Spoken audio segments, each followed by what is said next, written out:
Week in a Telegraph article, former Secretary of State for Defence Ben Wallace spoke out about the Israel-Hamas war.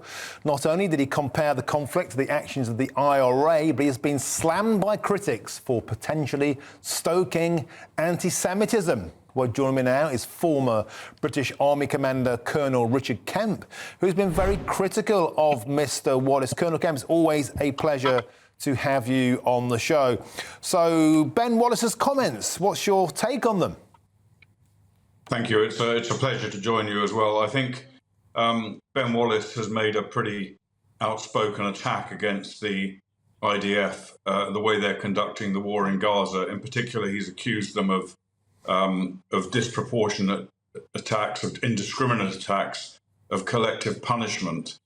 All of these things are very, very serious accusations, and none of them are true from my perspective anyway. And I don't think Ben Wallace says anything in his article that backs it up. I do believe, however, that, okay, one thing to give perhaps an unjustified insult to an ally in that way. He was the Defence Secretary. He's no longer, but his words still carry weight. One of the problems is that it not only insults an ally, it also gives succor, I think, to Hamas. It gives hope to Hamas that people with very influential voices are hearing their side of the argument, and he basically has put over their perspective.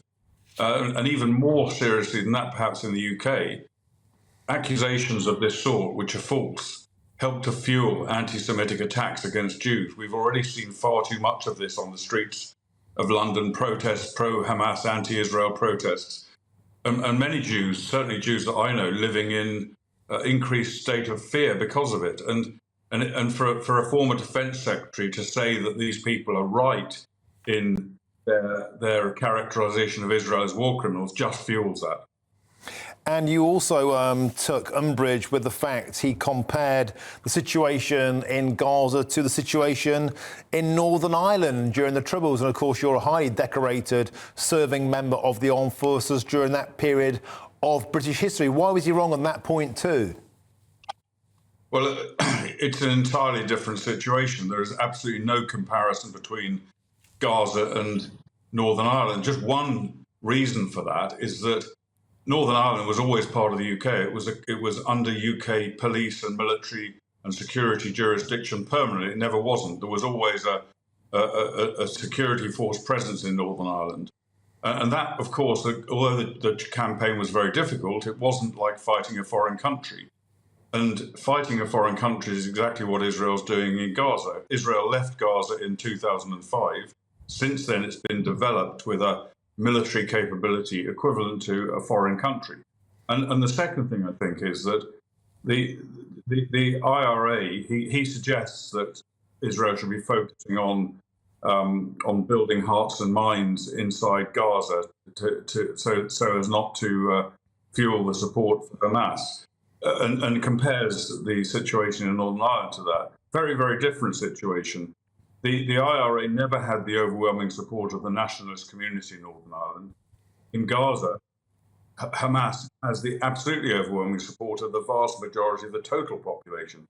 So we're looking at a completely different situation. And while he compares Gaza and Northern Ireland, he doesn't give any solution as to the way that the IDF should operate.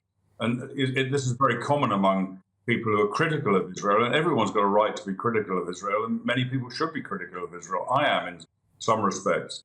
But let's give a solution. If you're going to say they're committing war crimes or they're doing something completely wrong, let's tell them how they should be doing it. And he doesn't, and I haven't heard any of the other critics doing so either.